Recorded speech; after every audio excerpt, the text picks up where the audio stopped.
Assalamualaikum warahmatullahi wabarakatuh. Perkenalkan, saya Ruciatun NIM 22233091001.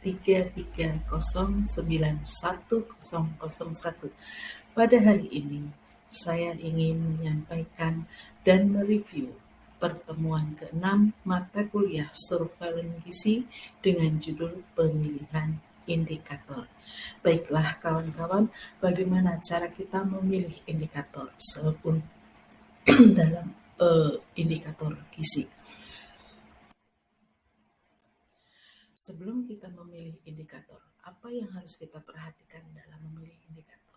Yang pertama adalah kita harus menilai indikator-indikator yang berperan terhadap peningkatan status gizi. Dan kedua, kita harus mengidentifikasi faktor-faktor yang mempengaruhi. Yang ketiga, kita juga harus memodifikasi peran dari faktor-faktor yang potensial. Yang keempat, bagaimana pandangan tentang pemenangan pandangan yang mempengaruhi tentang kerangka konsep. Yang kelima, kita harus menentukan cara mengumpulkan indikator tersebut. Dan yang terakhir adalah bagaimana, apakah penggunaan indikator itu akan sesuai atau tidak.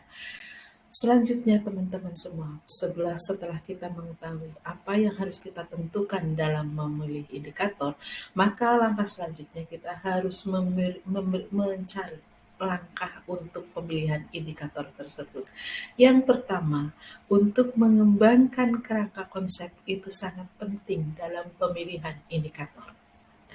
Dan yang keduanya, kita juga harus mengidentifikasi indikator-indikator apa saja yang akan bisa kita gunakan dan kita akan sebarkan ke masyarakat. Yang ketiga, kita harus mengkaji karakteristik dasar indikator potensial. Yang keempat, kita juga harus punya data dan kita harus mengidentifikasi data-data yang ada.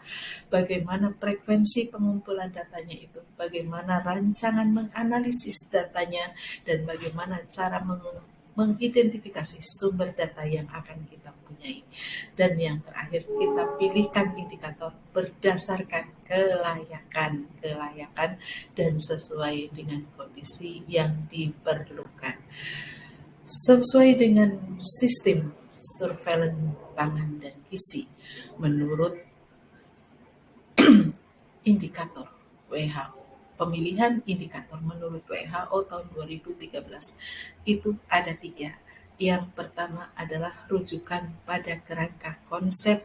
Yang kedua adalah karakteristik dari indikator tersebut, misalnya dengan validitasnya, bagaimana reproducibility-nya, bagaimana dengan sensitivitas, kualitas indikator tersebut, serta bagaimana cara mengoperasionalkan dari indikator tersebut.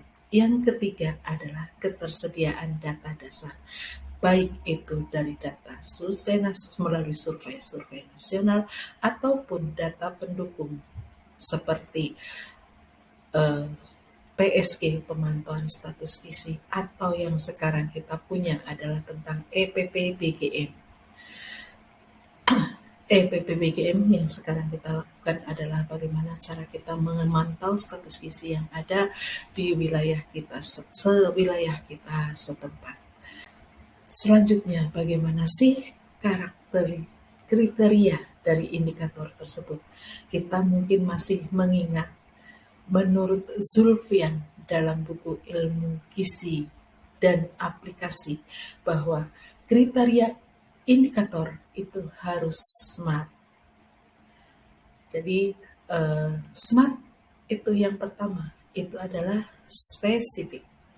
Spesifik ini indikator-indikator itu kita harus tahu validitas dari indikator tersebut, identifikasi masalah yang akan kita ambil, dan sensitivitas dari indikator itu kepada masyarakat dan kepada yang lainnya.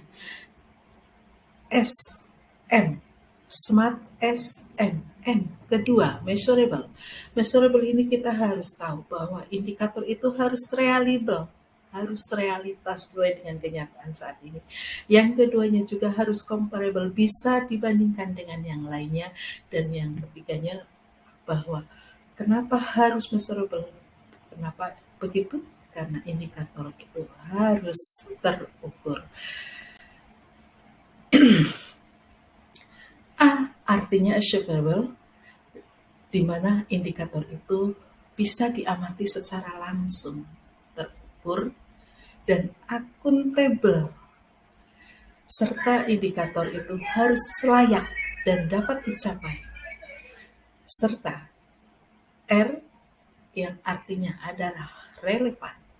Indikator itu harus sesuai dengan isu yang sedang berkembang saat ini, juga harus sesuai indikator itu dengan kondisi bagaimana di wilayah, juga harus update, terukur, sensitif, dan harus indikator itu harus dinamis, harus mengikuti perubahan-perubahan yang berlaku.